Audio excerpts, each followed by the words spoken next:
Karl Marx का वर्ग संघर्ष का सिद्धांत चल रहा था। आज के वीडियो में वर्ग संघर्ष के सिद्धांत के बारे में बताएंगे। वैसे तो कार्ल मार्क्स ने इस सिद्धांत से संबंधित जो विचार हैं उसकी अवधारणा ऑगस्टीन थोरे एक विद्वान है उनसे ली थी, लेकिन पूर्ण विवेचना वर्ग संघर्ष के बारे में वो मार्क्स द्वारा ही की गई है। केवल अवधारणा ऑगस्टीन थोरे से ली गई थी। मार्क्स कहते हैं कि इतिहास के प्रत्येक युग में प्रत्येक समाज में सदैव दो विरोधी हित वाले वर्ग रहे हैं।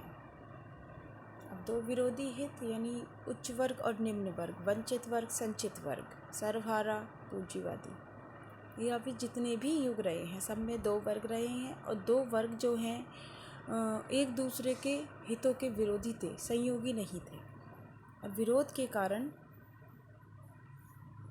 दोनों परस्पर संघर्षरत रहे हैं। इस संघर्ष से ही समाज के विकास की प्रक्रिया आगे बढ़ती रही है और समाज का एक युग समाप्त होकर दूसरा युग आता है, और प्रत्येक समाज में व्यक्ति के हित में परस्पर विरोध पाया जाता है। कार्ल मार्क्स ने आगे कम्युनिस्ट मैनिफेस्टो है उनका घोषणा पत्र जो था 1848 का, उसमें उन्होंने कहा कि अब तक के आविर्भूत समाजों का इतिहास वर्ग संघर्ष का इतिहास रहा है। इसमें आगे उन्होंने और भी लिखा था कि स्वतंत्र व्यक्ति, मैंने आपको सिर्फ एक लाइन बताई है, स्वतंत्र व्यक्ति और दास, कुलीन वर्ग साधारण जनता, सामंत अर्धदास किसान, श्रेणीपति दस्तकार, शोषक और शोषित सदैव एक दूसरे के विरोधी रहे। इस संघर्ष का अंत जो होगा वो क्रांतिकारी पुनर्निर्माण यानी एक नई समाज व्यवस्था के साथ होगा, और ऐसी समाज व्यवस्था साम्यवादी व्यवस्था कहलाएगी, जिसमें शोषण, गरीबी, अन्याय आदि को कोई जगह नहीं होगी। इस कथन से स्पष्ट होता है कि मार्क्स सभी समाजों में वर्ग और वर्ग संघर्ष को एक ऐतिहासिक सत्य मानते हैं। यद्यपि मार्क्स ने ही केवल वर्ग संघर्ष का उल्लेख नहीं किया है, उनसे पहले भी पूंजीवादी इतिहासकारों ने वर्ग संघर्ष के विकास और अर्थशास्त्रियों ने वर्ग संघर्ष की वर्ग की आर्थिक रचना के बारे में बताया था। लेकिन इस संदर्भ में मार्क्स ने एक नए बातें जोड़ी थी कि विभिन्न वर्गों का अस्तित्व उत्पादन के विकास की ऐतिहासिक व्यवस्था के साथ जुड़ा होता है। ये मैंने आपको पहले भी बताया है। और वर्ग संघर्ष का अंतिम परिणय जो होगा वो सर्वहारा वर्ग के अधिनायकत्व के साथ होगा, यानी पूंजीवाद खत्म होगा, समाजवाद आएगा, उसमें सर्वहारा वर्ग का अधिनायक होगा। अधिनायकत्व की यह व्यवस्था जो है संक्रमणकालीन होगी और वर्गहीन समाज की ओर हमें प्रेरित करेगी। आगे मार्क्स ने ये भी इतिहास को 5 भागों में विभाजित किया और पांचों भागों में तत्कालीन उत्पादन पद्धति और सामाजिक स्थिति और वर्गीय स्थिति के बारे में भी बताया था। कैसे आदिम साम्यवाद में क्या अवस्था थी, दास युग में कैसी स्थिति थी, सामंतवाद में स्थिति क्या थी, परिस्थितियाँ किस प्रकार वर्ग बने, और एक विरोधी हितों का मूल मुद्दे क्या थे, उत्पादन के साधन क्या थे, उत्पादन संबंध कैसे थे, इन सब के बारे में बताया। मार्क्स एवं एंजल्स ने ये सिद्ध किया था कि वर्ग संघर्ष की वैरभावपूर्ण संरचना में सामाजिक विकास की प्रेरक शक्ति होती है। सामाजिक विकास की नियमित अवस्था में वर्ग संघर्ष अनिवार्यतः क्रांति की ओर जाता है, और वर्ग संघर्ष की चरम अभिव्यक्ति स्वयं क्रांति होती है। जब क्रांतिकारी वर्ग राजनीतिक सत्ता अपने हाथ में लेता है तब उसका प्रयास सामाजिक संबंधों में आमूलचूल परिवर्तन लाने के लिए ही होता है, यानी समाज व्यवस्था को बदलने के लिए ही होता है। और जब आर्थिक संरचना बदलती है तो उस पर आधारित अधोसंरचना यानी राजनीतिक, सामाजिक, सांस्कृतिक, धार्मिक और भी विभिन्न प्रकार की परिस्थितियाँ जो हैं वो बदलती हैं, और धीरे धीरे संपूर्ण समाज बदल जाता है। इस संदर्भ में मार्क्स ने आगे 2 अवधारणाएं भी दी थी, स्वयं में वर्ग और स्वयं के लिए, यानी मजदूरों में या निम्न वर्ग में जब तक संघर्ष की भावना नहीं आएगी, जब तक कि वर्ग एकता और वर्ग चेतना की भावना से संगठित ना हो। अब वर्ग एकता, वर्ग चेतना की प्रारंभिक अवस्था होती है स्वयं में। जब कोई व्यक्ति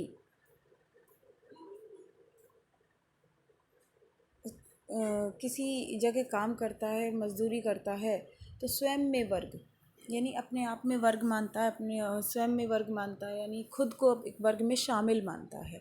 लेकिन स्वयं में वर्ग की अवधारणा थोड़ी संकीर्ण होती है। लेकिन जब ये स्वयं में वर्ग स्वयं के लिए वर्ग यानी अपनी जैसी परिस्थितियों और दशाओं को समझकर, अपनी शोषण की परिस्थितियों को समझकर और अन्य मजदूरों को भी इसी संदर्भ में लाकर जब एक संगठन की भावना पैदा होती है तो स्वयं के लिए वर्ग बन जाता है। यानी इस संदर्भ में उन्होंने आगे कहा था कार्ल मार्क्स ने कि विश्व के मजदूरों एक हो, तुम्हारे पास खोने के अलावा, तुम्हारी बेड़ियों को खोने के अलावा और कुछ नहीं है और पाने के लिए पूरा संसार है। यानी सभी मजदूर विश्व के जो हैं उन सब की सामान्य काम की दशाएं, परिस्थितियां, काम के घंटे सब समान हैं और वो सब इस आधार पर संगठित होंगे और संगठन से ही क्रांति संभव होगी और क्रांति के बाद एक नई व्यवस्था का जन्म होगा जिसमें सर्वारा वर्ग का अधिनायकत्व होगा और धीरे धीरे यह व्यवस्था भी समाप्त हो जाएगी और साम्यवाद आएगा,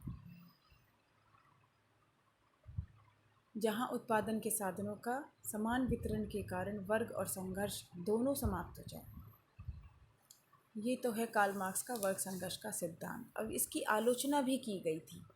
आलोचना विभिन्न विद्वानों द्वारा की गई थी कि कार्ल मार्क्स ने अपने संघर्ष के सिद्धांत को इस तरीके से प्रस्तुत कर दिया कि जैसे ही पहले फिक्स है कि इसके बाद ये, इसके बाद ये, इसके बाद ये, जबकि वर्तमान परिस्थितियां इस तरीके की नहीं है। व्यवस्था पूंजीवादी यानी विश्व जो है पूंजीवादी व्यवस्था पर आकर ही टिक गया है। आगे क्या होगा और क्या नहीं होगा इसके बारे में उन्होंने मतलब उनकी जो वक्तव्य हैं वो आज लागू नहीं होते हैं, ऐसा लोग मानते हैं, विभिन्न विद्वान मानते हैं। और इसी संदर्भ में उन्होंने कार्ल मार्क्स की आलोचना भी की, क्योंकि कार्ल मार्क्स जो संघर्षवादी विचारक हैं और प्रत्यक्षवादी विचारक हैं, लेकिन समाज में संघर्ष के साथ साथ दूसरे छोर पर सहयोग भी होता है और वो एक बहुत बड़ा आधार है लोगों को एक साथ रखने का, एक साथ जोड़ने का। और सहयोग के आधार पर ही लोग, ज़रूरी नहीं है संघर्ष और क्रांति का सहारा ले समाज को बदलने के लिए। विभिन्न समाज सुधारक भी आए हैं, सभी ने संघर्ष या क्रांति नहीं की थी। और स्वयं औद्योगिक क्रांति जो आई थी समाज को बदलने की, उसमें भी कोई संघर्ष या क्रांति नहीं आई थी। साधारण तरीके से ही समाज में बदलाव आते चले गए। नए नए आविष्कारों के साथ साथ नए नए सामाजिक परिवर्तन आए और समाज बदलता चला गया। इसी आधार पर विद्वान कहते हैं कि कार्ल मार्क्स जो है संघर्ष पर आवश्यकता से अधिक जोर देते हैं। इसलिए उनका एक सिद्धांत जो है वो थोड़ा झूठा साबित होता है कि हर जगह संघर्ष ही नहीं होता, संघर्ष के साथ साथ सहयोग भी होता है और सहयोग बहुत बड़े लेवल पे होता है। आजकल तो फैक्ट्री प्रणाली के अंदर भी मालिक और मजदूर में संघर्ष की जगह सहयोग और समझौतेवादी प्रकृति ज़्यादा पनप रही है। दूसरी आलोचना है मध्यम वर्ग की उपेक्षा। यानी मध्यम वर्ग कौन सा वर्ग, जो मिडिल क्लास क्लरिकल ग्रेड जो होता है और हर जगह होता है, ये मध्यम वर्ग।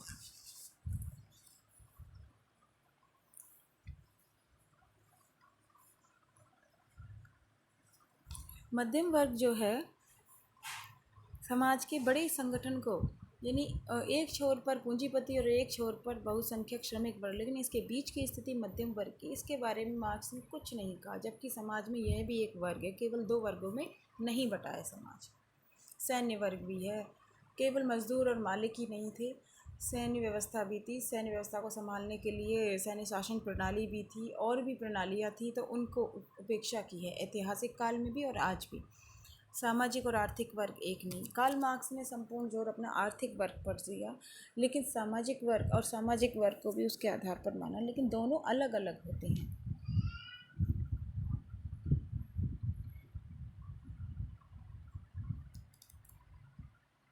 क्रांति बुद्धिजीवी वर्ग द्वारा संभव। लेनिन ने इस संदर्भ में कहा है कि क्रांति के लिए बुद्धिजीवी वर्ग की भूमिका महत्वपूर्ण है। बुद्धिजीवी श्रमिकों और गरीबों को क्रांति के लिए संगठित करेगा,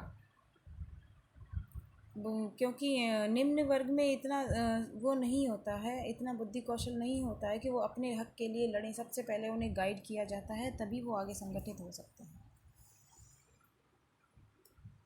समस्त इतिहास वर्ग संघर्ष का इतिहास नहीं।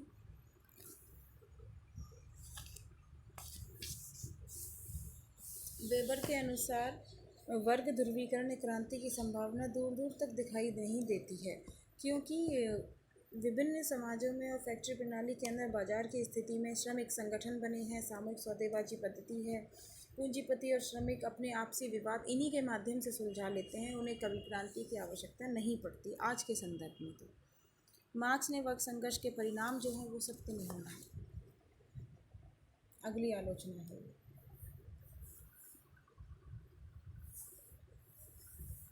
अर्थात मार्क्स ने कहा है कि संघर्ष के परिणाम स्वरूप श्रमिक वर्ग की अधिनायकत्व आएगा, सर्वहारा का अधिनायकत्व होगा, फिर उसके बाद साम्यवादी समाज की स्थापना होगी। लेकिन आज की परिस्थिति में ऐसा कुछ नहीं दिखाई देता। विश्व में पूंजीवादी व्यवस्था की ओर जा रहा है, और जहाँ समाजवादी अर्थव्यवस्था है, जैसे उदाहरण तौर पर चीन और रूस, वहाँ भी अभी तक कोई क्रांति नहीं हुई है। क्रांति के बाद सर्वहारा का कोई अधिनायकत्व या साम्यवाद की स्थिति अभी तक देखी नहीं गई। इसलिए ये सिद्धांत थोड़ा भ्रमपूर्ण लगता है।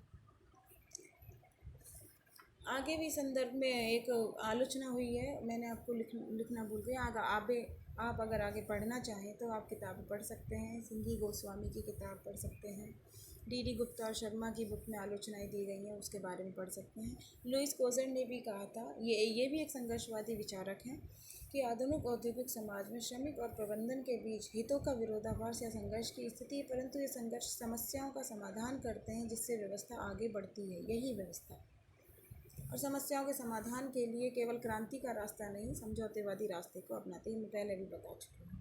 प्रकार्यवादी विचारक कहते हैं कि किसी भी समाज में केवल संघर्ष ही नहीं, ये मैंने आपको पहले ही बताया कि सहयोग, अंतर्निर्भरता, त्याग, मूल्य आदि भी होते हैं। जबकि मार्क्स ने मात्र संघर्ष को ही आधार माना, तो उसे एक युद्ध भूमि के रूप में परिवर्तित कर दिया। इन कमियों के बाद ही मार्क्सवादी सिद्धांत ने सर्वहारा को शोषण से मुक्ति पाने का एक बड़ा प्लेटफॉर्म बताया, और आज भी मार्क्स का जो सिद्धांत है उसकी प्रासंगिकता पर विभिन्न प्रकार के विचार गोष्ठियाँ आयोजित होती हैं। ये इसकी सिद्धांत की महत्ता को बताती है।